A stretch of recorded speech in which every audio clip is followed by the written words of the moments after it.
ক্ষমা বিচাৰিছোঁ তিনিজন প্ৰাৰ্থীৰ ওচৰত। এজন আমাৰ কাৰ্যকৰী সভাপতি জালুকবাৰী বিধানসভা সমষ্টিত নাম ঘোষণা কৰা হৈছিলে ৰমেন চন্দ্ৰ বৰঠাকুৰ।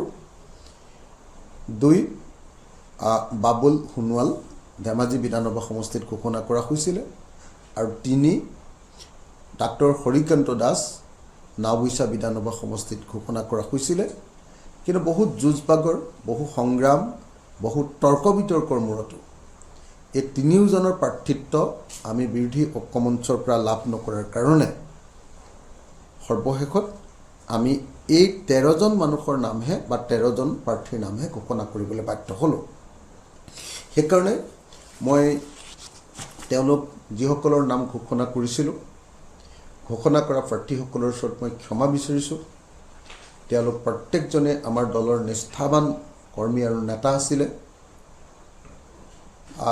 কিন্তু কেৱল আৰু কেৱল বিজেপিক প্ৰতিহত কৰাৰ স্বাৰ্থত, সাম্প্ৰদায়িকতাবাদৰ অৱসান ঘটাবলৈ আৰু ফেচিষ্ট শক্তিক অসমত প্ৰতিৰোধ কৰিবৰ কাৰণে আজি আমাৰ দলে চূড়ান্ত সিদ্ধান্ত গ্ৰহণ কৰিলে যে আমি এই 13খন আসনৰ বাহিৰে আন ক'তো যদিও প্ৰাৰ্থিত্ব ঘোষণা কৰিছিলোঁ, সেই প্ৰাৰ্থিত্ব আমি আজি নাকচ কৰিছোঁ।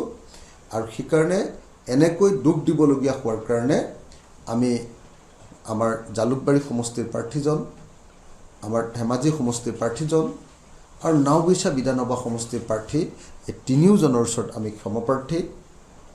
তদুপৰি বহু মানুহে বহু সমষ্টিত ৰাইজৰ দলৰ পৰা প্ৰাৰ্থিত্ব পাবৰ কাৰণে ৰাইজৰ দলৰ হৈ যোৱা 5 বছৰ খাটি আছিলে। কোনোবাই 5 বছৰ, কোনোবাই 4 বছৰ, কোনোবাই 3 বছৰ, যোৱা 2 বছৰ একদম দিনে ৰাতিয়ে কষ্ট কৰিছিলে, টকা পইচা খৰচ কৰিছিলে,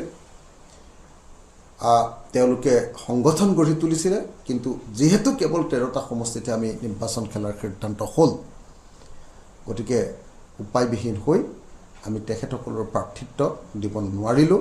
তেখেতসকলৰ ওচৰতো মই সকলোৰে ওচৰত ক্ষমাপ্ৰাৰ্থী। কেৱল আৰু কেৱল বিজেপি RSSৰ অপশাসন স্বৈৰতন্ত্ৰক আমি বিনাশ কৰিবৰ কাৰণে এনেকুৱা সিদ্ধান্ত ল'বলগীয়া হৈছে। সকলোৰে ওচৰত মই ক্ষমাপ্ৰাৰ্থী।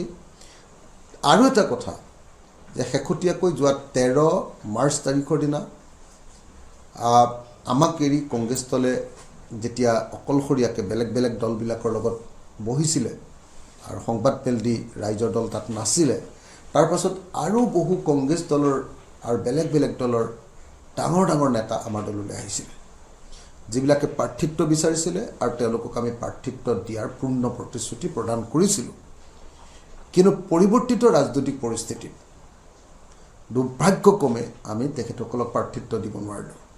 মই এই সকলোৰে ওচৰত ক্ষমাপ্ৰাৰ্থী। সেইকাৰণে আজিৰ আমাৰ যি প্ৰাৰ্থী ঘোষণাৰ এই যি তালিকা, সেই তালিকা অকল তালিকাই প্ৰকাশ কৰা নাই, লগে লগে মই সকলো যিসকল দলৰ নেতা কৰ্মীক মনত দুখ দিলোঁ প্ৰাৰ্থিত্ব দিবৰ নোৱাৰাৰ কাৰণে।